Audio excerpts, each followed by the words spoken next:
Look, let's get one thing clear, right? Fighting violence with violence isn't violence, it's justice. If you're fighting someone who first started fighting you, aren't you just defending yourself? Like if someone walks up to you and tries to beat up on you, you're gonna fight back. You're gonna fight back. And it would be weird if a cop then pulls up and then tries to lock you up. If there's someone trying to come and beat you up, which in New Jersey, which is why I need to get the fuck out of this weird ass state, they don't even have a self-defense law. One, I can't carry in New Jersey, so I only have my hands, like metaphorically, only quote unquote. But I'm saying like, if I did have to fight, I can't even really fight back in New Jersey. I'm supposed to be a passive citizen and let the slave patrol police come. You know, the biggest gang to where they're allowed to walk with guns and scare everyone.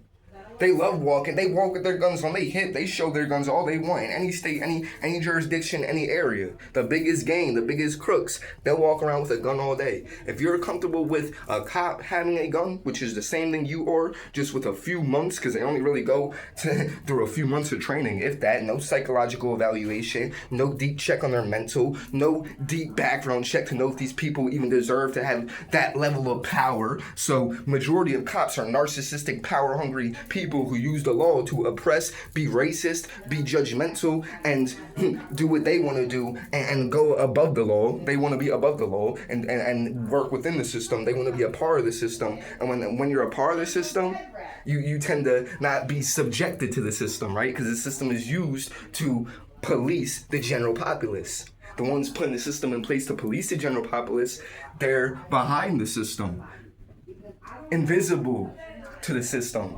They're protected from the system that they make to oppress you. But within that being said, fighting violence is not violence.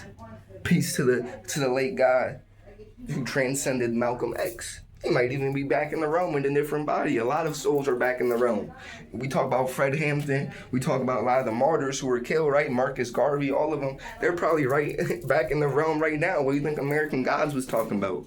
This time where everything unifies in one specific space because it's such an elevated level of spiritual warfare, to where it's like everything has all been snowballing and leading up to this one overall grand war, to where like everything all comes back at once, like the grand war. And they speak about this in so many different mythologies, so many different sects, even in their TV. Everything points towards like this idea of like this grand cosmic war, even if you speak on the heavenly level, biblical level. Good versus evil. And that's what's taking place. And if you're good using quote unquote violence to fight evil, which started being violent with you first, you are not being violent. You're enacting justice. Ashe.